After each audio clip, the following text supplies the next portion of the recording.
এইবারের ঈদে সবচেয়ে আলোচিত সিনেমা কোনটি? এই প্রশ্নটা যদি আপনাকে করা হয়, ইয়েস আপনাকে, তাহলে আপনার উত্তর কোনটি হবে? আমার উত্তর হচ্ছে তাণ্ডব। শাকিব খান এবং রায়হান রাফির সিনেমা তাণ্ডব। রায়হান রাফি এর আগেও তিনি যা পারেন, রায়হান রাফি তার যোগ্যতা দক্ষতা এটার প্রমাণ দিচ্ছে ভাই। শাকিব খান এটাকে নিয়ে কথা না বলাটাই বেটার, কারণ শাকিবের সাথে তুলনা করা মানে হচ্ছে শাকিবকে ছোট করা। তাণ্ডব সিনেমাটা এবারের ঈদে সবচেয়ে বেশি হাইপ রাখছে, নির্দ্বিধায় বলতে পারেন। কিন্তু শেষ পর্যন্ত এই তাণ্ডব সিনেমাটা কত টাকা কামাবে আমরা সেই প্রেডিকশন করতে চাই। আপনারা দেখতে পাচ্ছেন যে তাণ্ডবের আয় কত, মানে এবার ঈদে কত হবে। এবং আমি এইখানটায় কয়েকটি ব্যাপার একটু ইনক্লুড করেছি। আপনি দেখেন যে প্রিয়তমা আজ থেকে 2 বছর আগে রিলিজ হয়েছিল এবং সেটি প্রায় 20 কোটি টাকা কামাইছিল। এবং তুফান সিনেমাটাকে বলা হচ্ছিল যে 40 কোটি টাকা কামাইছে।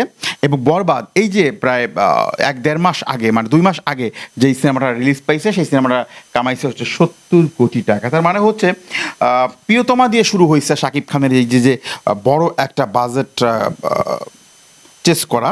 এবং এরপরে আমরা দেখতে পেয়েছি যে প্রিয়তমা টিম 25 কোটি টাকা একটা অ্যানাউন্সমেন্ট দিয়েছিল সর্বসাকুল্যে। তারপরে সেটা কিন্তু আনঅফিসিয়ালি অনেকে বলেছেন যে যেহেতু বাংলাদেশে বক্স অফিস নাই, সো দ্যাট এটা ধরতে পারেন যে 20 কোটি টাকার মতো কামাইছে। আসলে কিন্তু ভাই বাংলাদেশে বক্স অফিস নাই, বুঝছেন? যারা যেটা বলে এইটা একদম ভিন্ন কথা। আসলে বাংলাদেশে কোনো বক্স অফিস নাই, এটা টিকিট বিক্রি করে হল মালিকদের একটা ধারণা থেকে এই বক্স অফিস কালেকশনটা করা হয়।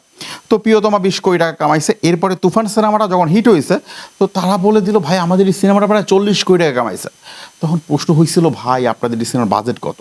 5 কোটি টাকার সিনেমা 40 কোটি টাকা কামাইলে এটা তো বিজনেস দিচ্ছে Shakib Khan, money back guarantee দিচ্ছে। এবং যেটা নিয়ে কৌতূহল ছিল যে আসলে শাকিব কী করে মানি ব্যাক গ্যারান্টি দেয়, এবং সেটা প্রুভ হয়ে গেছিলো।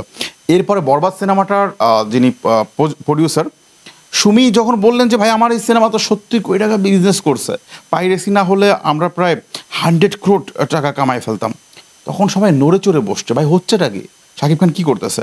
তো এই যে এত আলোচনা, এত সমালোচনা, এত সাফল্যের গল্প, সেইখানে এবারের ঈদের রিলিজ পেতে চলেছে ওই রায়হান রাফি এবং শাকিব খান জুটির সিনেমা তাণ্ডব।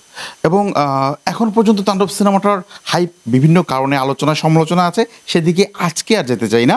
তবে শেষ পর্যন্ত কত টাকা কামাইতে পারে রায়হান রাফি এবং শাকিব খানের তাণ্ডব, সেটি নিয়ে হচ্ছে আমি একটু প্রেডিকশন করি। দেখেন, বরবাদ সিনেমাটি প্রচুর পরিমাণ টাকা কামানোর পেছনে কয়েকটা যৌক্তিকতা আছে।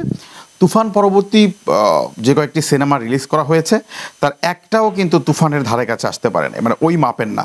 বাট বরবাদ কিন্তু আসতে পারছে বিকজ এই জিল্লু মালদে, তারপরে হচ্ছে যে আপনার কি বলে প্রীতম হাসানের গান, এবং সর্বোপরি বরবাদ সিনেমাটার নিতুর জন্য যে একটা মানে কি বলে ডেলিশিয়াস মোমেন্ট, মানে সব কিছু মিলে আমার কাছে মনে হয়েছে যে বরবাদের সং, টিজার,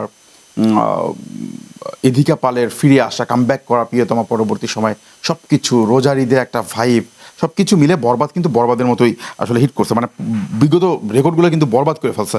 এটা আমি আপনি স্বীকার করলেও ভালো, না করলেও ভালো। তো এখন আমরা তাণ্ডব সিনেমাটা নিয়ে কেন আসলে আলোচনা করব, বা এইটার আয় আসলে 70 কোটি ক্রস করবে কিনা, বা 70 কোটির নিচে থাকবে কিনা, এইটা হচ্ছে পয়েন্ট।